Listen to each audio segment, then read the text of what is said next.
Hello family, welcome back to the channel. I hope you guys doing well and doing good. So we are here with another video, and I want to thank you all for all of your love, your support, and everything you are doing on this channel. This is highly appreciated. I want to acknowledge that because I know it takes time, effort, and love to express. So I just want to take this time to acknowledge you guys, and I want to take this time to say thank you for all of your love and support on this channel. This is really noticeable, and I love you guys. I appreciate each and every one of you that are taking time out to just comment and also sharing the videos. As my colleague always say, we are not doing this video for ourselves, we're doing it for you guys to inform, promote, play our own part when it comes to Liberia's development. So in that light, I would like to talk about 5 individuals that are making a difference in Liberia.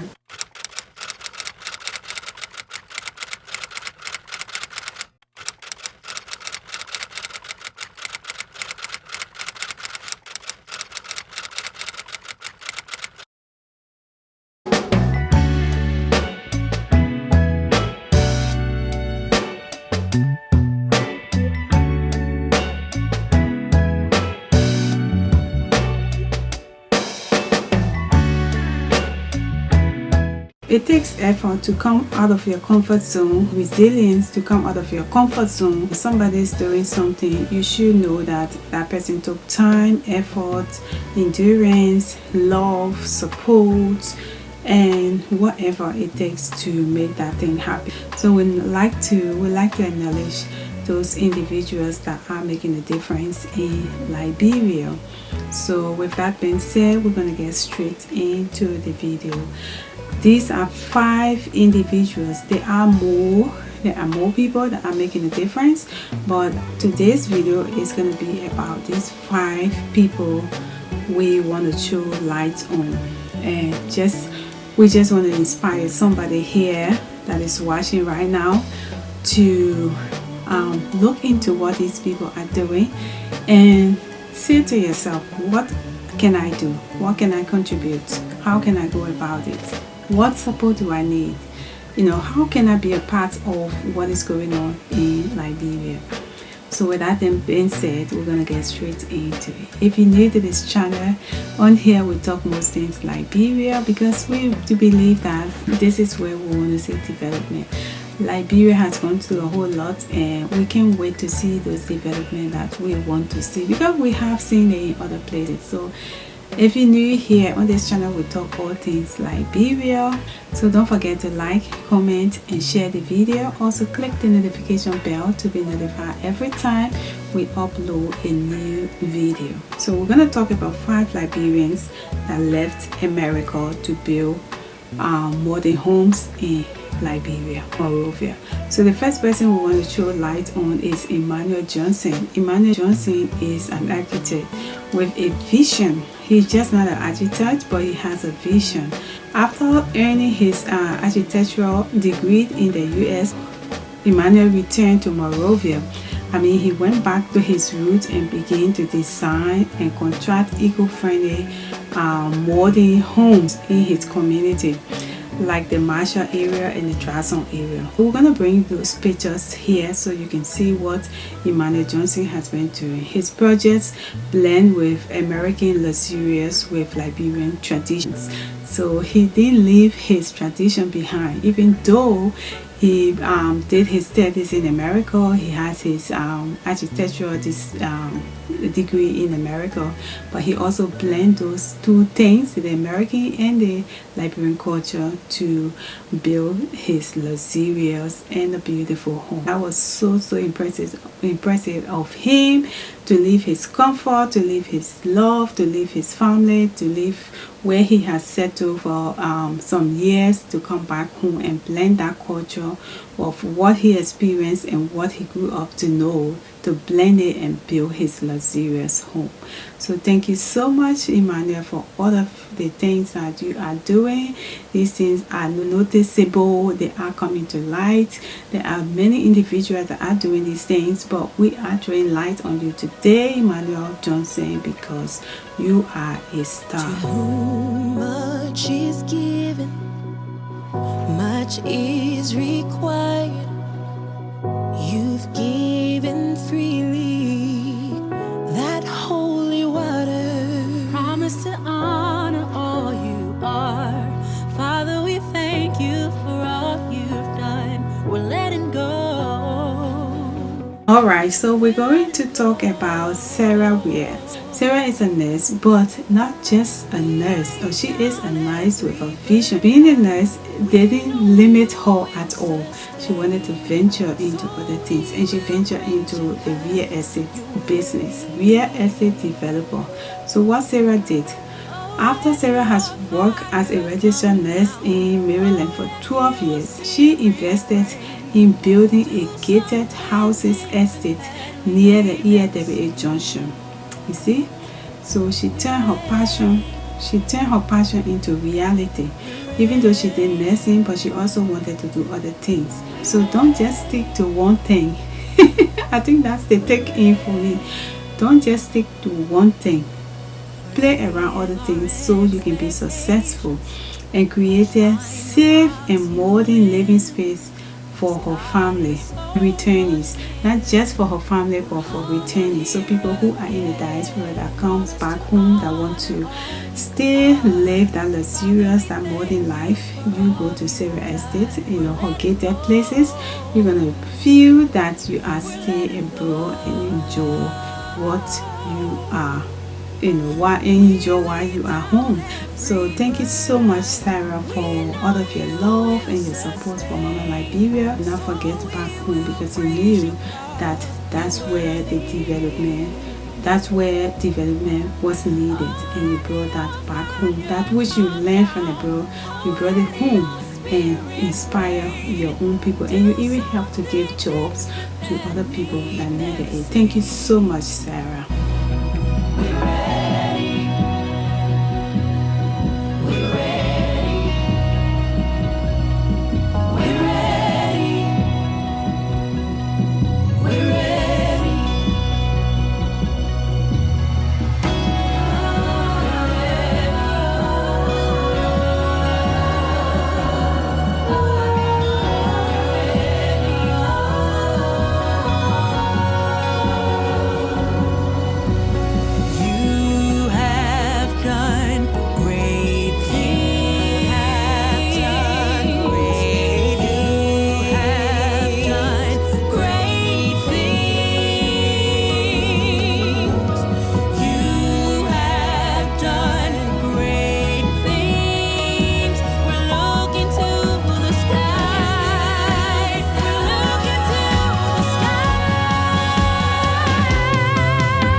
Guys, so I'm just sitting here, so I want to throw light on James Doe. James Doe is a tech person. He's a tech person, but he ventured into real estate as well. Just like Sarah, he didn't just stick to what he knows. So James Doe tech meets real estate. A former software engineer in Atlanta, James came back home and used his smart home technology to build a modern residence in Congo Town.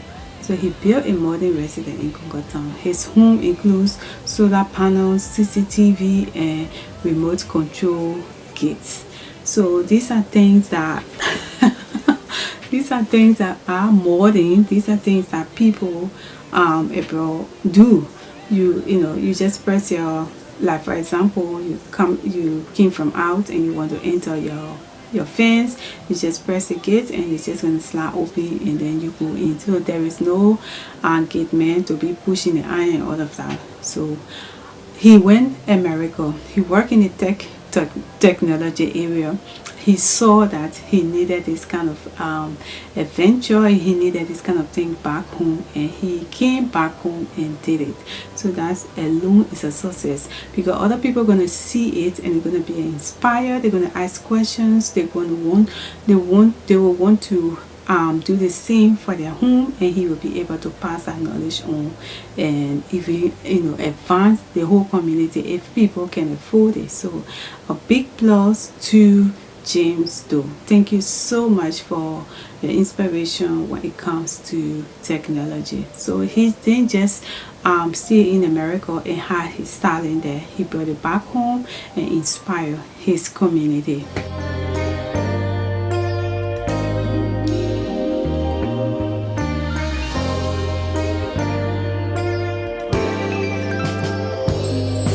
Made a mistake. Now it's all bad. Alright guys, so we're going to shine light on Linda Kroma. Linda Kroma is a stylish interior designer. She studied interior design, stylish, sustainable interior designer. So she didn't just learn it, but she brought it back home to inspire her community. Sustainable houses in Carisburg and Manga. So you can imagine, she's not just in Monrovia, she's out Monrovia. So she's in Banga, she's in Carisburg, in the suburb of Monrovia, she's there. So everything don't have to be in Monrovia. We always say it here. You take your advancement somewhere, take your real estate somewhere out of Monrovia, because Monrovia is congested. Monrovia is populated. The density is too high in Monrovia. You can even breathe fresh air, but when you go out of Monrovia, you tend to enjoy the place more. You tend to enjoy your vacation wherever that you went there for. You tend to enjoy it more. So expand. Go other places, go other counties. You got Lofa, you got Nimba, you got Banga, you got Bikiana. All those places are beautiful places. We all must not be in Monrovia to do everything in Monrovia. So Linda took her interior stylish, sustainable design out of Monrovia into places like Carisburg, out of Monrovia, the suburb of Monrovia, and she even extended it to Banga. She promotes the use of local material. That's one of the things that I really want to find myself doing, yeah, because sometimes we tend to promote these metal. When you have your sustainable materials, your local designs. I remember when I was a little girl before the war, at home we had this rattan chair. So those rattan chairs was the ones that we had on the porch. That's where we used to sit. My mother put some cushions in and we sat down on it. That's where we used to sit to invite our friends over, or when you're just in the yard, you plaiting your hair, or your friend plaiting your hair, you sit there. So we need to promote our own culture. We need to promote our own local designs that we have there. These things can be turned into something really beautiful if you just inspire yourself. You find out that these things are sustainable, they are eco-friendly, and they don't need that much materials. So Linda Kroma was able to do that, and she just brought things to life. Let's talk about Thomas City.